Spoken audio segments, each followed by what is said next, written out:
Welcome to But Are There Dragons, a podcast where two friends pick a book at least one of them hasn't read and talk about it. I'm your host, Kritter. And I'm your host, Jess. And welcome to episode 2 of season 7, where we talk about the second half of book 1 of Dungeon Crawler Carl. And we have another fabulous guest with us tonight, so we would like to welcome Becky. Becky! Hey, all! Yay! Thank you for having me. So excited. Thank you for coming along. Yes. So Becky has read all of Dungeon Crawler Carl, the series. All. I devoured these books. I started book 1 on January 3rd. I remember because book 1 also starts on January 3rd, and I thought that was really cool. And I crushed through all of the existing books before the end of January. Like, just done. couldn't stop. Okay. All life went on hold while I read Dungeon Crawler. Well, and these are highly devourable. They are. Highly devourable. Okay, that's good to hear, since I am the noob in this equation. So the fact that everyone around me seems to be devouring them happily makes me happy, because I think we're gonna have a good time on this here podcast reading these books. But first, we are gonna do a special edition of But Are There Updates? And in honor of our guest, Becky, we are gonna be doing this Disney style. It's however Disney plays into it, and I'm going to let Kritter kick us off. Sure. So the reason we're doing it Disney style today is because Becky is an author, like an auteur, and a massive, massive Disney fan. Probably those things kind of went hand in hand, right? So Becky, why don't you kind of explain to us what it is that you do Disney related, and then we'll dive into the Disney chat.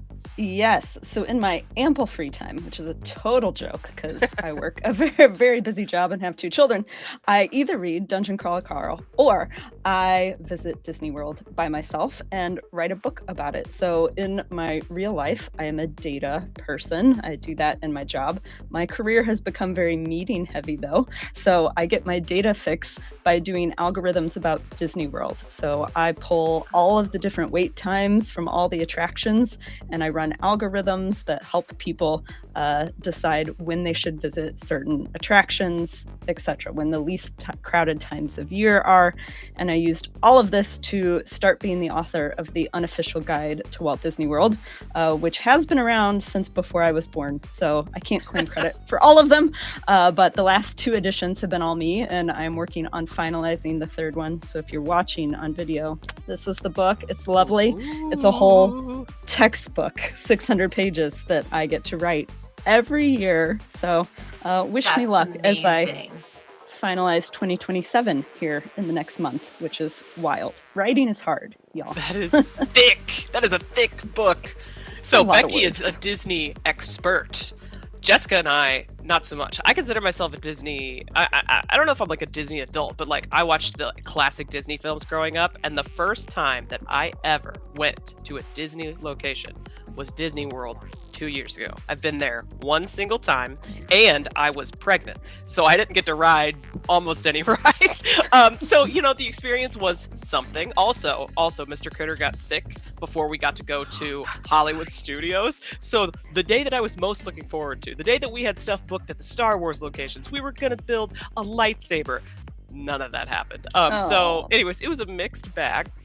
I definitely want to go back now that... I was going to say, sounds like you need a redo. Now that the baby dragon is in the picture. But it was fun. I'd say my favorite day was Universal, because that was the first day, and obviously that's not Disney, and Epcot, because that was before anybody got sick. The weather was perfect. It was just really fun. And I got to ride a couple of the rides there, because they were pregnancy friendly. So anyways, and so Jessica, what's your recent experience with Disney?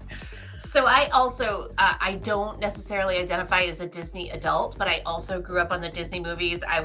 We were that family that we were the first family on the block to have Disney Channel when it came out, because I'm that old. So I am. I'm a big Disney fan. My kid inherited all my white puffy plastic Disney VHSs from me. Yes. We were that family. So I have not yet been to the park. My first and only Disney experience is we took a Disney cruise to the Mediterranean for our honeymoon. And it was, in fact, magical and beautiful. And I do recommend that if somebody wants a taste of that time gone by elegance, with some Disney theming, and sometimes it's really subtle, and other times it's character meet and greet happening right next to you. As somebody who went without littles, I saw a lot of little princes and princesses getting very happy, and it was, it filled my cup. Yeah. So it was pretty fantastic. It's not for everyone, and I can see that, how somebody might want to go on a different cruise if they weren't bringing kids or wanted to take a break from kids. There are adult spaces, but it was just so beautiful and so elegant, and it was so perfect for our honeymoon because it was so beautiful. Nice. Okay, so Becky, us Disney experience noobs, what would you say to people like us who are not the data analytics the people who haven't read your book? What would be your top 1 or 2 tips whenever somebody's getting into going to a Disney place?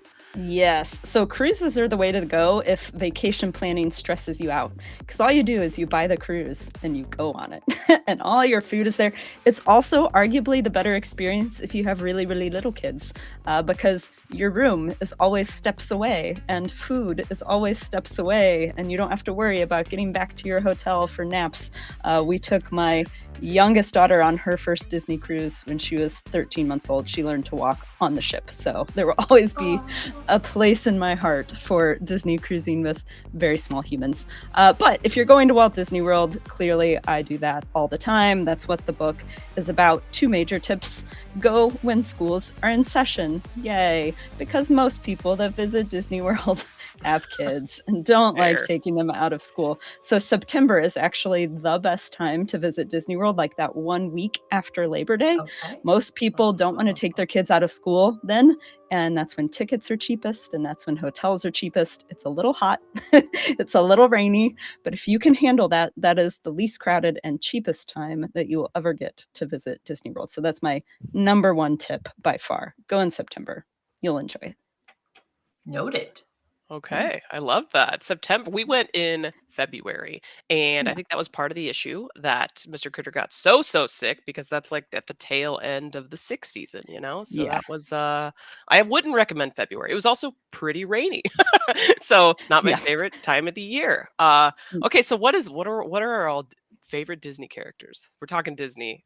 Jessica and I are classic Disney. Becky's familiar with all Disney, so all of it. I did warn Becky this question was coming, so why don't you go first? Easy for me to do. I love Mary Poppins. Mary Poppins is my favorite Disney movie. She's my favorite Disney character. She doesn't meet in the parks that often, so I had to be on the hunt for her for quite a while, but I've got a lot of Mary Poppins gear hidden around this house in various places. Mary Poppins, love her. That is so interesting. That's hashtag unpopular opinion. Not that she's bad or whatever. So did you like the Emily Blunt version? No. And I wanted to, but it's just not this it's got Lin-Manuel Miranda. I wanted to love it, but it doesn't have the same magic as Julie Andrews and Dick Van Dyke. That's totally fair. Oh geez. Yep. Can't be okay. Jessica, favorite Disney characters? I don't know. I panicked because even hearing Becky describe hers, I was like, I don't know how to pick one. So oh God, I think my favorite cartoon is still The Sword in the Stone. So some of those older, deeper cuts, Sword in the Stone and Robin Hood are probably tied for my favorite. I love Robin Hood. Hood, yeah, clutch. I think Little John from Robin Hood is still one of my favorite. Yes. You want to talk about a green flag? This guy is just the best. Robin Hood and Little John walked through the forest. It was in fact a ringtone of mine at one point. Yes. Spectacular. I love it. Back when we paid money for ringtones. Yes. So that's high praise. I'd say mine are, since I've had some time to think about this, and it actually didn't take me long to think of it at all. I like the funny sidekicks. So I'd say my two faves are probably Genie and Mushu. Like I just love a like witty sidekick who's also just so happens to be a super funny comedian. So yeah, Right. it's those are and honestly Genie holds like an extra special place in my heart now because Robin Williams has passed and he was like such a legend. But yeah, I would say those are probably my favorite. I always loved Aladdin. That was like one of my very, very top. I tell you what an underrated Disney movie is though. I think Hercules. You don't hear Oh people yeah. talking about Hercules, but man, that one slaps. Like the soundtrack, oh my god, it is so so good. Yes. Another one that doesn't get enough love, Treasure Planet. Like my kid loved Treasure Planet. Yeah. Okay. Very little fandom for Treasure And Planet. it deserves it. Like it's a good movie. There you go. Okay. So Disney chat achieved. Anybody any final thoughts about Disney before we move on to DCC? Hey, you can be a Disney fan and you can be a fan of other things too. So Right. on to Dungeons. On to DCC. Let's do it. Okay. Jessica, take the reins. Okay. So on to DCC. So Becky, I usually like to start with a little debrief about where we start. So you did share that you started this in January and you managed to blow through all the books in a month, which is super impressive. We both are strong readers, so we both can respect the hustle. How long ago was that, if you recall, when you first read the books? So less than 2 months ago. Yeah, so that was this year. That's amazing. So I have been saying to Kritter, like DCC is definitely gaining traction in my social media feed. Like I'm seeing it everywhere. And I'm not mad about it because I had a lot of fun with it. So that's cool. My Mr. Jessica has kind of been pestering me to read this for a little bit. So I started it last year. And, I'm only about 6 months ahead of when Kritter got on board. So it's not a big deal. So the only other question I had is we got your credentials. The other two questions that I'd like to ask is how did you hear about the series? And how do you do? What do you do? Are you an audiobook girly? Are you a physical? Are you a Kindle? Yeah. So interesting storyline here. How did I hear about it? I'm not even really sure. Just like the ether, it's been getting more popular. Yeah. So I am generally a physical book girly. For those that can see video, we're in my office. Oh, I do love a good shelf. We've got a great many bookshelves in here. So I'm normally a physical book girly. I have listened to one audiobook ever. I know you're both audiobook people. Me especially. Jessica Yeah. I'm kind of new to the party. Yeah. Okay. So the only audiobook I've ever listened to is Project Hail Mary, which is I read as a physical book first and then did the audiobook because you should. And it was good as an audiobook. Then I got a Kindle for Christmas and Dungeon Crawler Carl was my first Kindle book because all of them are on Kindle Unlimited, which comes for a couple months for free when you buy the Kindle. So got them all, read them all quickly. So these were my first Kindle books. There you go. That's amazing. So I'm all for a free download, right? I will say the audiobook experience has spoiled me. So yeah, it is something that I tend to gush about. It is the reason why I went for audiobook with Project Hail Mary. So if you get an opportunity to check it out, I would. I think that it's worth it. I can see how it would be a good audiobook. So we'll give it a try. Okay, great. So we left off. We were lucky enough to do this as part one, part two. Part one, we left off, and they were just about to get beamed out to their first TV show where they meet Audette. Kritter, you were really excited.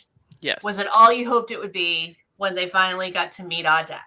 I mean, it had such Hunger Games vibes, like so hard. It felt very Caesar Flickerman, if you've read Hunger Games or watched the movies, which was so much fun. And seeing Princess Donut just preening about the whole thing was honestly hilarious. I was a big fan of that. The biggest surprise for me was the description of Audette, and then the reveal that no, that's not actually what she looks like. She was a crawler. She's human, and she lost her legs in the dungeon. Like all of that being revealed, because honestly, when they described her, she's got this crab body and these giant whats, and I was just like, this is grotesque. Like, why did the author make it this way? But I think it was just another statement about the nature of the universe and how things are so I don't know, just manipulated, and how the masses are just this blob of people consuming content. I don't know. It was just there was a lot of it was deeper than just, oh my gosh, a crab body with giant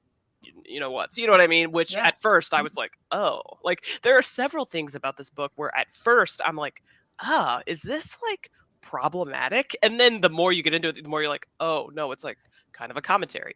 So I thought it was Yes. really fun overall. Interesting that they had a conversation after the fact, like where you find out that she dealt with Mordecai and that she's, giving them advice. So I was definitely satisfied by this segment.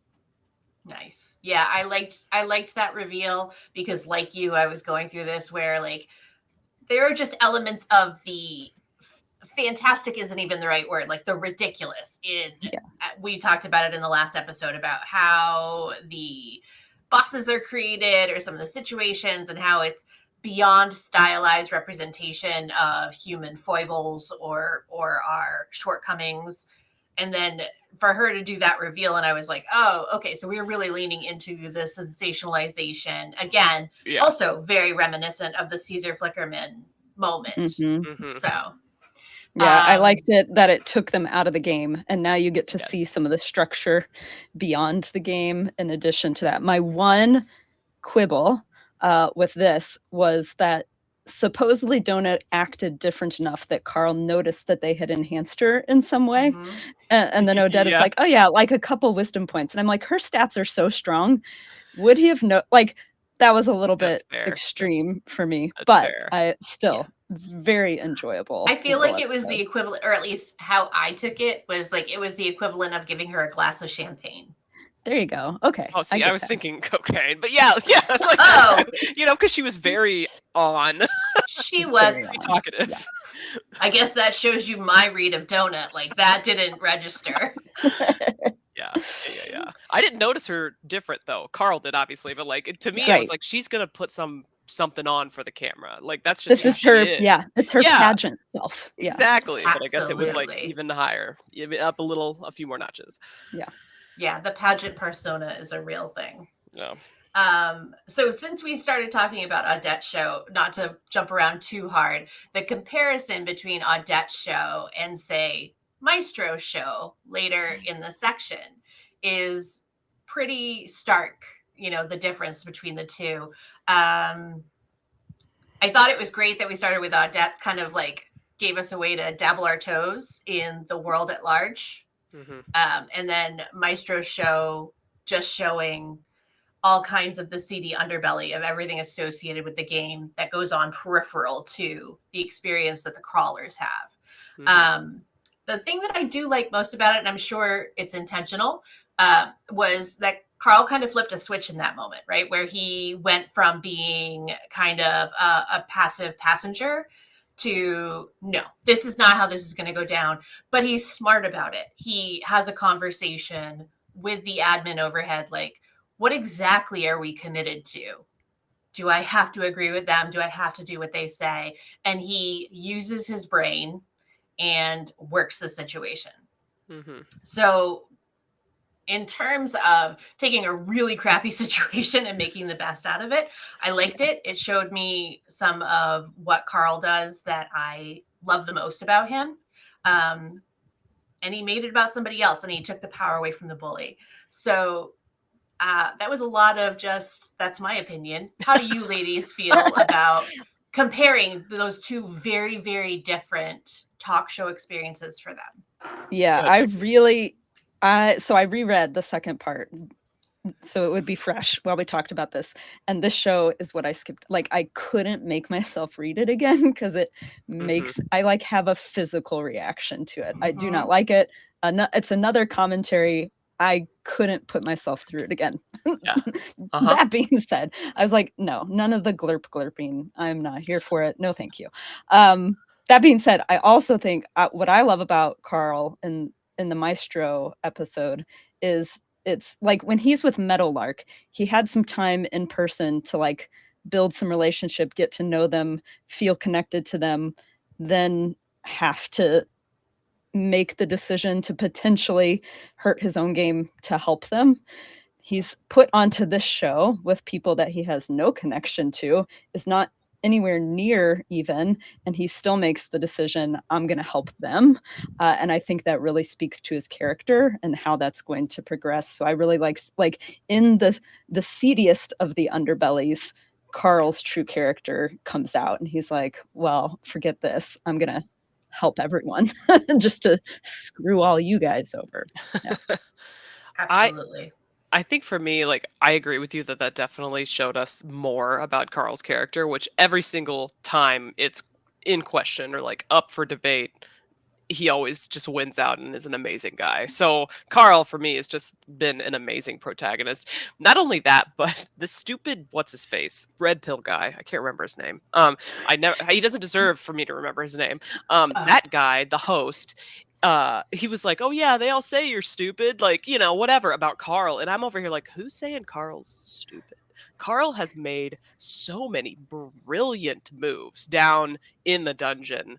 No one should be calling him stupid. Granted, the game assigned him lower intelligence than Princess Donut, but time and time again, he's proving that was either just because they couldn't give him amazing stats out of the gate, or because they misread him, or they don't value the kind of intelligence that he has. But Carl is so smart, and in that one also, he just proved himself once again that he was. So, yeah, I hated it. It was awful. And actually, I just watched Adolescence, the show. It was like a limited series that won a million Emmys very recently, and it had like those kind of themes where it's like about a 13-year-old boy, and was he or was he not like red pilled into oblivion, you know, and like all of the anyway. So that was the vibe in that show. And then I reread because I read the second part 2 times because I've read it so quickly the first time that I needed a refresher. So I read Adolescence in the middle, and then I listened to this godforsaken talk show again, and I was just like, oh my god, it's a bunch of 13-year-old boys screaming at him and like loving all this cruelty, and it was just so real, and I hated it. I just hated it. I will never read that part again ever. And I think that's probably the part for me, like it's so skin crawly because we know it hits a little close to home, or at least that was my experience reading it. Like, that it is entirely believable that there could be a room full of misguided boys who are following blindly down this path, and it's heartbreaking commentary. Yeah. Gross.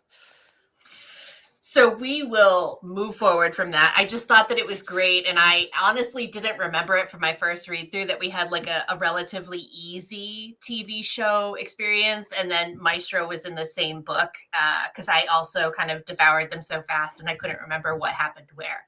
So I liked that. How do we feel about how things progressed for the Meadowlark people? Do you want to start us off with that, Kritter? Sure. So I knew last episode. I knew he was going to come at me and do bad things, and he did. So I guess like this is a good opportunity to talk about the Rage Elemental, which holy hell. What a way to summon him. Last read, I was over here like, oh my god, shut up about the bathrooms. Like, I don't want to hear about the bathrooms anymore. It turns out they were just building us up for this awful moment when Jack can't control himself and whips it out and goes on the wall. So yeah, it was that sequence was really entertaining. Really intense, but also really, really sad. Like, for example, whenever Carl was talking about, oh my god, what's her name? Was it Yolanda? Yolanda. And he's like, you know, something about like when his mom left him, like Yolanda never would have. Like all of that stuff. I was just like, he had such a read on her and he respected her so much. And it was so sweet and sad that you can go from nonsense, crack Aaron, you know, like pyramid scheme BS to like this really sweet, horrible, sad moment that makes you feel so many things. In the same book, it was just really impressive. So yeah, the Meadowlark people, they set us up for failure, and we haven't completely failed yet, but we've had some real twists and turns with them. We've taken some hits. We've taken some major hits. Becky, any thoughts to share on Meadowlark and how far we've gotten with that story? Yeah, my favorite is that Carl pretends to be Barry, Elle's husband. Like he knows that she's not like, and that's what she needs in that moment. And so again, it just speaks to Carl knowing what other people need and doing that even when it doesn't make sense. And these are people that he just met. I also think it's a really pivotal moment because fighting that rage elemental and the build up, right? So they escape it, but not totally. They're just in the safe room. And then there's hours where they're sort of preparing and figuring this out, which again speaks to Carl's intelligence and the ability to like think through a problem and not solve. just give up. And that's when they get all the views, and their views spike and they start getting followers. Like this is the thing that starts getting them more popular, that's going to help them along in the game. And I love that Meadowlark was key to it. That is like, because they encapsulate what Carl is and how he's approaching this game. So chef's kiss to I didn't even Rage think Elemental. about that. That like the Meadowlark was initially a sacrifice, like, oh, this isn't going to help my game at all, and then it ended up super helping his games. That's pretty cool. I like the fact that that happens, even though Zev is kind of like, hey, when are you going to cut that dead weight? You know what I mean? I like the fact that it still worked in their favor. Not that it was about the views. The other aspect of the Meadowlark storyline that stuck with me, especially on reread, more so than on the first time around, is that when we meet Carl, when he is stranded out in the snow, when everything collapses, the general impression that you get from the introduction to Carl is that, yeah, he's a decent enough guy, but he's just a regular guy who may or may not make questionable choices because his relationship doesn't sound like it's that good. And you make snap decisions, or at least I make snap decisions about characters. So if that's the first face of it you're going to show me, I'm like, okay. So, he's not necessarily a bad guy, but he may not necessarily be a guy who's got it all together or anything. So I made those snap decisions about Carl, and every time he interacts with Meadowlark people, and plenty of other things, but definitely with the Meadowlark people, he's beyond a good person, right? Like there are plenty of good people who would not look out for the Meadowlark people at all, would not have those interactions with Ellie, right? Like would not try to help in that instance. And so in that way, he's, better than the average bear. And, I just love that about him. Yeah. Very good point. So there was something that got brought up earlier that I thought was a great idea. Kritter brought it forward, and I think it came from you, Becky, and I think we're going to run with it. I would like to know, and Becky, I'm going to put you on the spot, and then we'll go to you, Kritter. If you had to pick your favorite baddie of the book, whether it's a mob, whether it's a boss, whoever you want to highlight for the entire book, but obviously it'd be cool if it was in part 2. Who is your favorite baddie out of book 1? Okay. And why? I can do this. It's hard because the mobs are so fun. Like the danger ding, like this is all hilarious. But if I had to go with baddie of the book, I'm gonna go with Ralph the gerbil. Because like Ralph was short-lived, and maybe it's because I can envision Ralph like Krakarin, a bunch of like larger than life tentacles everywhere. You don't even really see the thing. Ralph, like when it gives you that picture of like frozen rodent coming at you, like I can envision that, and it's hilarious and it's terrifying. And then he explodes one of the dingoes, and then the way he dies is Carl realizes he has to please the AI in order to make it in. Like there is so much going on in that battle, and they get Mongo at the end, like so much going on in that battle, but Ralph is like the center of it, and I just love him. I love Ralph. As a final baddie, he had a lot going on. Yeah. He had a lot going on. Yeah. Okay, well, I kind of gave a hint about it, but I really, really liked the Rage Elemental sequence, and hey, that was in part 2. But it just, they drop in a level, whatever, insanely high level bad guy because God, Jack couldn't handle himself appropriately. Like, the way it started was funny and silly, but then it gets really serious really, really quickly. And the problem solving that Carl had to do, I love an exploit. And like, don't get me wrong, I don't like it when people in multiplayer games use exploits to like hurt other people in multiplayer games, like PvP wise. But using like funny exploits or glitches in games sometimes you just watch YouTube videos of them. They're so much fun. And granted, there was an exploit that he used against Crack Karen, the table, right? He discovered it was invincible or whatever, which I appreciated a lot. But this one was extra brilliant in my mind. He's like, you can just envision them zooming down the hallways, like trying to get away from this thing, throwing bombs out the back. Like, it's just, there's so many. Like, that to me was so visualizable, which in battles, I don't always have that ability. And granted, it was very vague, but I'm just picturing like Donkey Kong Country, right? They're throwing like exploding barrels behind them, like stuff like that. Like, it's so familiar.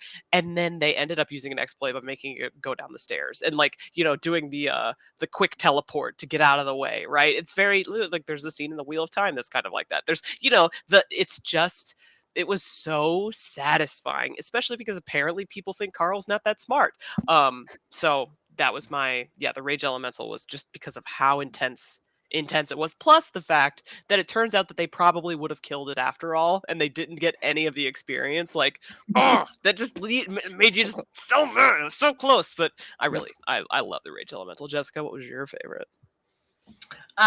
Well, before I say my favorite, I just want to add to that, like, as somebody who hasn't played as many games as you, that's an aspect of the writing that kind of floored me. Like, that's experiencing the dungeons on a whole nother level that I never even would have thought of. As a writer, I never even would have thought to write that in. So it just kind of added that dimension in a way that I never would have considered. So I loved that too. And this, the hidden strategy behind it. Like, I want to use this exploit, but I can't say it out loud because I don't want anybody to hear me, because I don't want them to do a patch. And I'm like, oh my God, just diabolical. Always. Yes. Wheels are always turning. I'm telling you. Yep. And it's not dumb. He's not dumb. He's not dumb.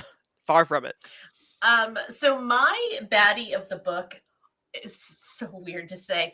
Karens were my favorite because I don't know. I think I'm just a certain age woman that, like, I can see it.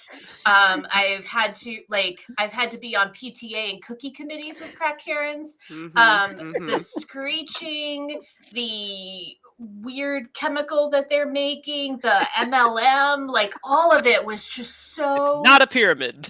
I'm like, if you're gonna talk to me, just at me, bro. Like, don't. Yeah. Yeah. You don't have to shout. So yeah, Crack Karen really just kind of killed me. Frenzy Gerbil was wild.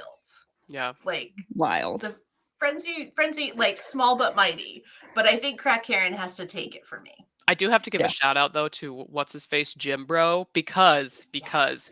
I said Joe and Mac in the last episode when I was talking about that fight, but in hindsight, it reminds me of, I think, Street Fighter. I'm trying to remember. There's like an arcade game where you throw stuff around, and that and like throwing dumbbells is just so fun to visualize. Also, I think my favorite fights were always the ones that I had a picture in my mind of what was going on, and the Jim Bro was also another one that really worked for me because of that.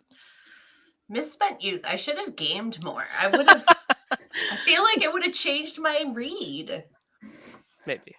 But the Karen worked for you. So the Karen did work for me. Yeah. So I don't have a lot of other bullets. I think the other thing that I wanted to call out was the Danger Dingoes in the Danger end. Dingo. Sorry, Danger the audiobook Dingo. really helped for that. Yeah, sure. And just the fact that they were in cages and, he didn't do the senseless kill. He wound up befriending them. It wound up working out well for them from a gameplay perspective, but just the humanity of, there was no reason to kill them. They were in a cage. They're not hurting anybody. Just that extra dash of humanity. And I liked that. That's just another.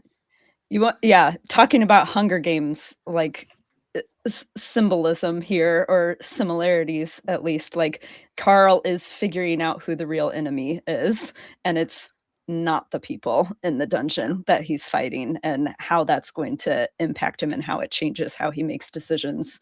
Yeah, that was a pretty big turning point too. Yeah. So Kritter, when we discussed part 1, you had pretty strong feelings about Frank and Maggie May. Yeah, sure did. Sorry, I thought you were going to ask me about my predictions, which I do want to talk about, but we can circle back. Love that. I just wanted to close the loop on Frank and Maggie May and about the reveal about how Carl was responsible for their daughter's death. No, he wasn't, but continue. Why don't you elaborate? I don't need to say more. Sure. Okay, well, this is a game where you can heal over time, right? And the daughter was not dead, and her mother killed her, which, I mean, she said that Carl didn't have the full picture, so now I just want to know the full picture, because how can that happen? How did that go down? Like, I'm just completely perplexed. And honestly, like, obviously Carl feels bad because he didn't intend for her to get hurt. But to be clear, I don't think Carl's to blame either. I just I spoke carelessly. You wanted to trick me. You know it. You know you were trying to get a reaction out of me, and you did. I'm gonna trick somebody who's a rules lawyer. Yeah. Okay.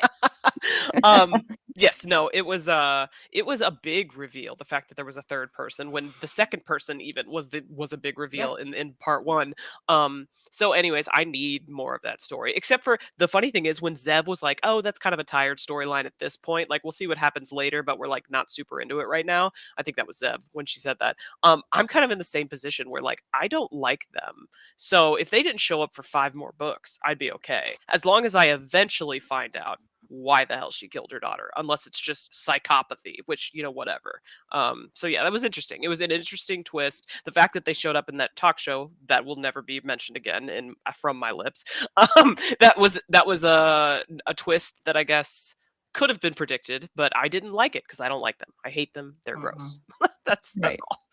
Yeah. So they showed up in the gross show. Like, that made sense to me. I was like, oh yeah, that is who he would bring out. Yes. Lovely. Becky, do you have anything to add on the Frank and Maggie storyline? I shouldn't. I can't either. Oh. So okay, yeah, I guess maybe you guys know more than I do.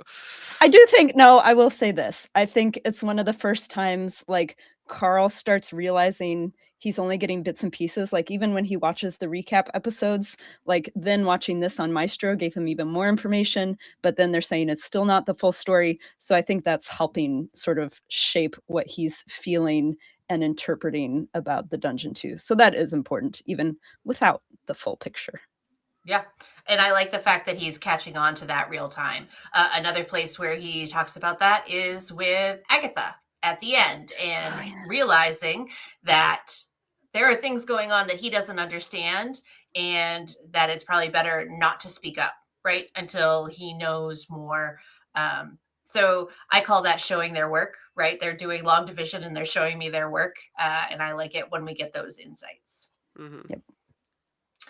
So Kritter, you teed it up beautifully. I would love to hear predictions, wild or otherwise. No, let's talk about my old predictions first. Okay. Oh, yeah. First things first. If you recall and you watched the last episode, our outro, which I wrote, okay, it wasn't Jessica who wrote it, I wrote it, was eerily similar to the outro for this book. Like, remember, it was new achievement. I know. You can read. Saw it. I saw it. I was channeling Matt Dinniman when I wrote our outro last episode, and that wasn't even an official prediction, so I just feel really proud of myself for that. I had to give myself a shout out. As you should. Okay. I don't know how I kept a straight face. Well, you were like, "Oh, I love it." So I think you like really, really nailed it with that. Becky, so you said you watched our last episode. Did you clock that whenever it happened? Oh yeah, like, oh my absolutely, God. I did. I thought you had sneakily read the second part before you did the outro, because I was like, oh. Well. And what's funny is Jessica did the outro, and then she didn't like read the script that I wrote. So I was like, wait, Jessica, I wrote this awesome outro. I want you to do it. So she went back and did it again. And now I was so right. It was awesome. Okay, so that was a accidental prediction that I had that I'm really proud of. Still awesome. Thing number 2. Remember when I was like, oh my gosh, what if they give him boxers as future armor. And then he literally, the moment it happened and he got enchanted boxers, I yelled. I whooped. I hollered. I honestly thought I'd get a text. I genuinely was like, if I get a text this week, I'll know why. No, I wanted to save it because I wanted to, I don't want to call this gloating, but whenever you do a prediction, and granted, it could have been like, that one was not the hardest thing to predict because it's so funny and iconic. But a win is a win. A win is a win. So I'm going to be proud of myself for it, but I'm not going to gloat super hard. And I can't remember any other predictions that I might have made. I didn't go back and review the tape for that. I went back and I boned up on our MVP and runner-up. Sorry. No, that was good of you. Okay, and then so future predictions. I can't remember because they went down to level 3, right? But like they haven't picked their class yet, right? No, they haven't. Okay. They just gone down. Carl's gonna stay a human, right? That's just, I feel like, and again, maybe I am my perception has been clouded because or not clouded, but like made clearer because I've seen future book covers, and I try not to, but like I buy them on Audible. There was a recent sale on Audible of the whole series, so I went in and was like buying them, and so I feel like Carl looks the same in all the covers as far as I can tell. So I think he's going to remain human. His class is something that I'm super curious about, but I feel like he's giving barbarian, but depending on how the classes are, like what the classes are in this. But the fact that he also does a lot of explosives and stuff makes me think like I don't know. I'm just like really excited to find out what his class is, and I'm just gonna say barbarian just because that's like my best guess at this point, and I don't actually know what the classes are.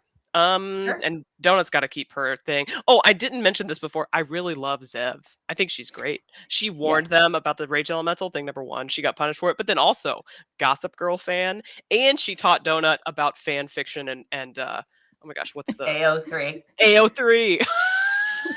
That to me was a huge. I really appreciated that. So do you know what I caught this time that I didn't catch last time? What's that? That Mordecai was part of that Gossip Girl fan moment. Yes. I was like, did I doze off? Did I miss that last time? That Mordecai was in it. Yeah, I loved it. I love that part. So yeah, I'm gonna cap my predictions there and just be really excited about the ones that I got right. Okay. And we did get an answer to your question if it's only one level per book. Yes, we did. We made it 2. So we'll see what happens in future books. We made it 2. Or a case could be made that we made it to 3 because they did in fact descend. Go down. Yes. They did descend. True. Okay.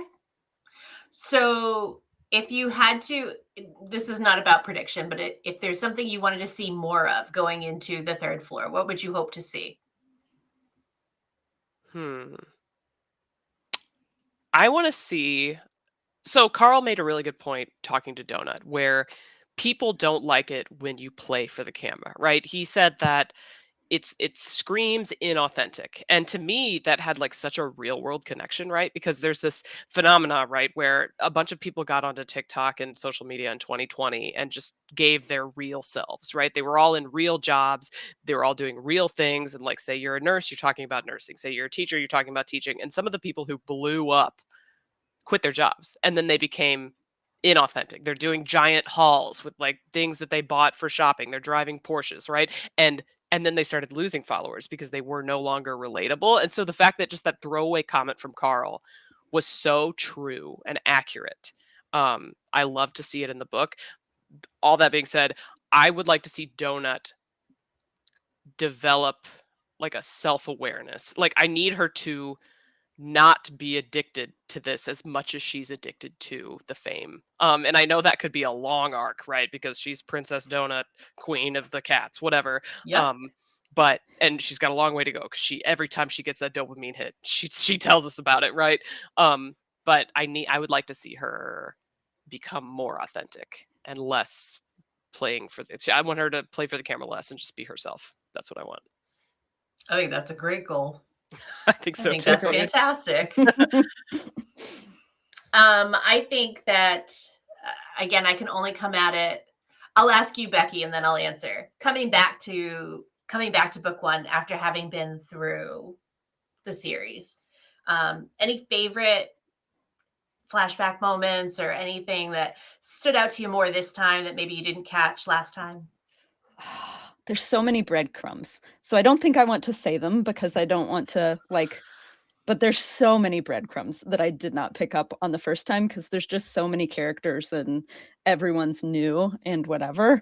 So on the reread, that was what I appreciated, was being able to go back and be like, oh my gosh, they're here at the beginning, right? Like that sort of thing. Absolutely. So mine's the same thing, only different, right? Like there are vibes that exist in book one that I did not pick up on until later, or maybe weren't as story relevant until later. Pay off. That were here. And it was so fun to come back to book one and be like, oh, okay. Yep. So yeah, it's really good. Our author Matt is speaking of smart men, like I am impressed because he's writing these books relatively fast. Another one's coming out later this year, right? Or right. Soon. Yes, I think this spring. Summer. Yeah. Sorry. So like all of the things that he's able to tie to, like, it's impressive. Props to author. And again, the story plays on different levels, right? Like you have the crawler perspective, and as it's part of the Dungeon Crawler World show, and how it plays on a galactic stage, apparently, and there's a lot of nuance in there, and plenty of that irreverence, right, that you spoke to, Kritter, and just some real whacked out stuff. But then there's still plenty of heart. Like he's got a really good mix going. I think it's been really incredible. He's definitely got me. Like I cannot wait until the next book drops, and I'm so excited that Kritter agreed to do this. Yes, I think a lot of it is like his ability to zoom in and zoom out, because it's an intergalactic stage. Like you see the number of views that they're getting, it's trillions and quadrillions, and you're like, this is but it starts with Carl, and then Carl and Doug, like, and then it zooms out to overwhelm you, and then it zooms back in. Like it's brilliantly done. So I think I was going to bring us back. There's one thing that we have to say. It is the elephant in the room. When somebody says, but are there dragons? Sadly, in book one, there were no dragons. No dragons. However, we did get a velociraptor. A velociraptor. Clever girl. Come on. Let me tell you. I was excited. Hot pink. He might as well be an honorary dragon. Yeah. Yes. Very excited about that. Agree. Yeah. So I think we're probably close to the end, where I will just ask if either of you have any other favorite or standout moments that you want to share before we start the wrap-up phase. Not I. Yeah, no, I brought up the things that I really appreciated, I'm pretty sure. Oh, the fact that Carl invented something and got credit for it was interesting. Oh, I mean, it's an interesting game element. It once again speaks to his intelligence, though. Like, I'm sure other people are throwing together Molotov cocktails, but he invented a very specific item that he will now get paid small dividends for going forward. Like, very cool. I thought that was cool. Very cool. And that the game has a mechanism already in place for that, right? Yes. There is a commission fee already established. Yeah. Yeah, this company's hurting for money, and yet I guess maybe they have to give him credit with a I'm sure somebody along the line sued them for IP. That's fair. Yep. Yeah. So would you say, Kritter, that it's safe to say that you enjoyed book one? Oh my gosh, yes. As I said, I had read all of part 2 before our episode was published. So we recorded on a Thursday, I read everything, and then the episode was published on a Tuesday. And so I had to reread part 2 because I read it so fast. I just inhaled it that I needed to remember what had happened. It's one of those books that it's addicting. So yeah, I'm super excited. Super happy to have read it. And so did you have to go to a filler book? I did. I went to a filler book. I read Anji Kills a King by Evan Lakem, I think is his name. He's a mutual of mine on TikTok, and he just got published with his first book. And it was really entertaining, actually. I gave it 4 out of 5 stars on Goodreads. Nice. Yeah. And then, of course, tonight you can start book 2. Now I get to start book 2. Let me tell you. I'm pretty excited about it. Yeah. Okay. Well, I think that brings us through to the fun part of the show, which is, hopefully, Becky, you were told, we like to do a little thing where we talk about the runner-up and MVP for every section of a book that we read. So we did this with part 1, and now we're going to do it for part 2. And as the guest, I'm going to let you kick off with a runner-up with No just pressure. a runner-up. No pressure. Okay. Okay. So, welcome aboard. I'm going to put you on the spot for Dungeon Crawler Carl Book 1 Part 2. Who would you choose as your runner-up? My runner-up. Since I watched part 1, I had advance warning that this was going to happen, so I have thought about it. My runner-up is none other than Zev, which is a little bit of a deep cut, but Zev helps Carl and Donut. That's a big deal, and she gets in trouble for helping Carl and Donut, but then she still comes back and continues to engage with them in a way that's arguably no different than it was before she got in trouble, and that takes some kahunas. So I say Zev for runner-up. Solid choice. Kritter, who are you backing as your runner-up for Part 2? Becky's got good taste. I'm a Zev too. Too. I was going Zev. I don't know. She was just very, very helpful. I love a sidekick who's putting herself on the line. She's also funny, and just she brought a new vibe to Part 2 that wasn't in Part 1. She's like Part 2's Mordecai, because Mordecai was like really valuable and his insights were great in Part 1. That was Zev for me in Part 2. Okay. What about you? For me, for runner-up, I have Donut. So there are some seedlings of some really important things that Donut is bringing to their partnership that is just starting to bloom in the second part that we didn't see as much in Part 1. So I love Donut as my runner-up. Okay. Love that. So, Becky, do you want to do your MVP, or do you want Kritter to go first? No, I'll do mine again. Okay. I'm going to stay on theme. My MVP is actually Odette for the second half of the book. Nice. We got 2 of her shows. They went back at the end before they descended, or have they not? They did. The epilogue. We got 2 of her shows. And just like Zev, she is at least giving advice and guidance to Carl and Donut. Whether or not it's helpful, I guess we'll see eventually. But she arguably has even more to lose than Zev does. She's not employed by the game. She's press. She should be like interviewing people and not getting involved. We see that theme pretty strongly throughout the book.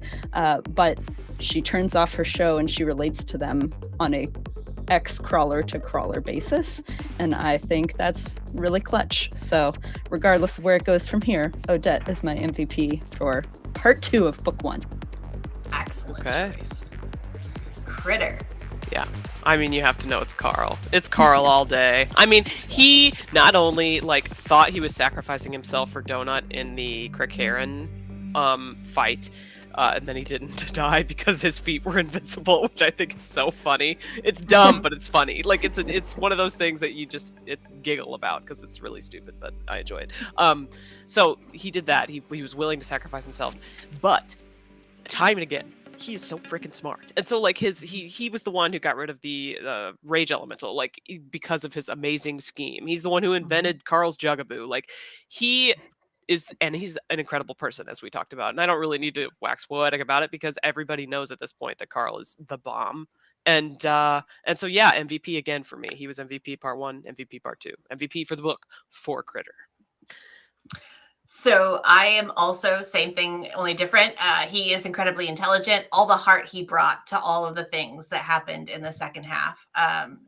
Can't give it up enough for Carl. So it's Carl by a landslide for DCC Book 1, which well done. Thank you for the injections for Zev and Audette. I see it. I definitely see it. But yeah, Carl took Book 1 by a landslide.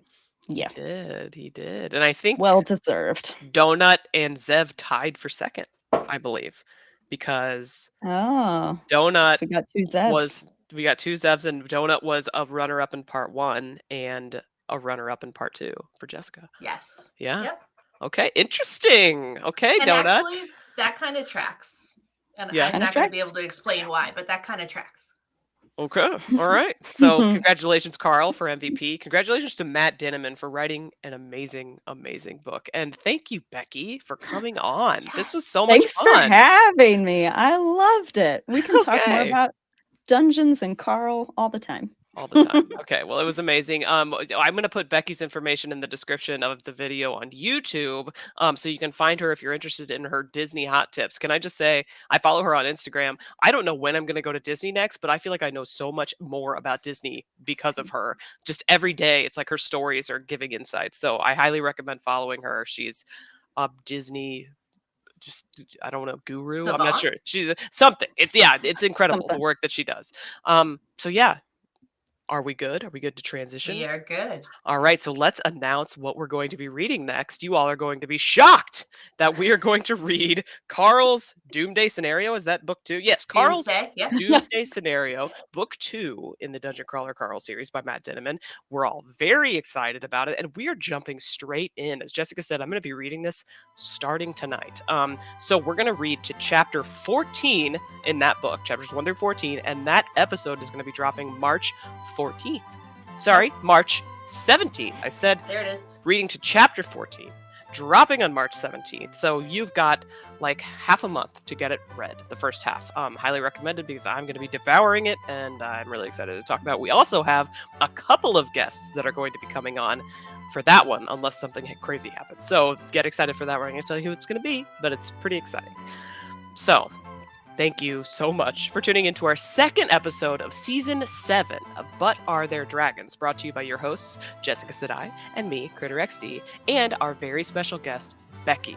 Don't forget to follow us at But Are There Dragons on YouTube, Instagram, and TikTok, and But Dragons Pod, just one T, on X.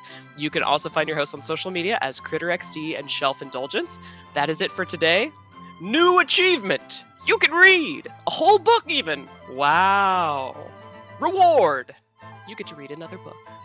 Yes. Bye. Bye.